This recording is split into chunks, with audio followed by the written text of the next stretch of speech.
Jerry McGovern, you might not know the name, but you've seen his work. Well, Jaguar owners have anyway. This chap with his fancy suits and even fancier ideas was put in charge of rebranding Jaguar. Now, I like a good rebrand as much as the next bloke. But what McGovern did to Jaguar was like putting lipstick on a pig. It's still a pig, just with a worse paint job. McGovern's background is in design, which you'd think would be a good thing for a car company, but his approach was more about minimalism, about stripping away the things that made a Jaguar, well, a Jaguar. He wanted to make it modern, sleek, like something a Bond villain would drive. Problem is, people who buy Jaguars don't want to be Bond villains. They want to be distinguished gentlemen or ladies of a certain age who enjoy a bit of luxury and a smooth ride. McGovern's vision was bold, I'll give him that. But sometimes bold just means you've taken a wrong turn down a dead-end street. And that's exactly what happened here. So, what did McGovern actually do? He simplified the logo, making it all sharp and angular. Gone was the leaping Jaguar, replaced with a more abstract, minimalist version.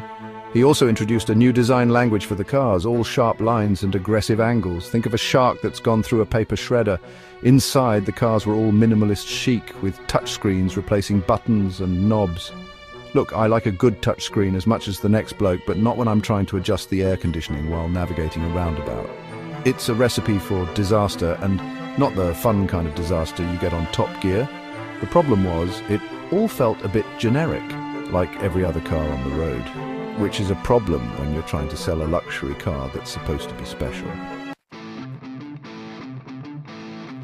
And boy, did the customers cry foul. They hated the new designs, they hated the minimalist interiors, and they especially hated the new logo.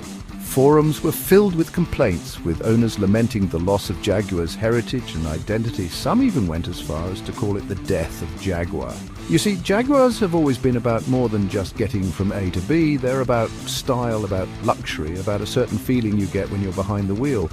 It's about the smell of the leather, the purr of the engine, the way it makes you feel like you could conquer the world, or at least the M25.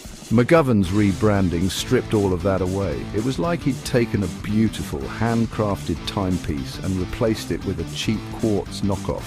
Sure, it tells the time, but it just doesn't have the same soul. So where does that leave Jaguar? Well, sales have been, to put it mildly, underwhelming. The rebrand failed to attract new customers, and it alienated a lot of the old ones. It's a shame, really. Jaguar is a brand with a rich history and a loyal following. The lesson here is simple. If it ain't broke, don't fix it. And if you do decide to fix it, don't hire a bloke who thinks minimalism is the answer to everything. Jaguar's future is uncertain. They need to find a way to reconnect with their heritage, to remind people what made the brand so special in the first place. Otherwise, they risk becoming just another forgotten name in the automotive graveyard.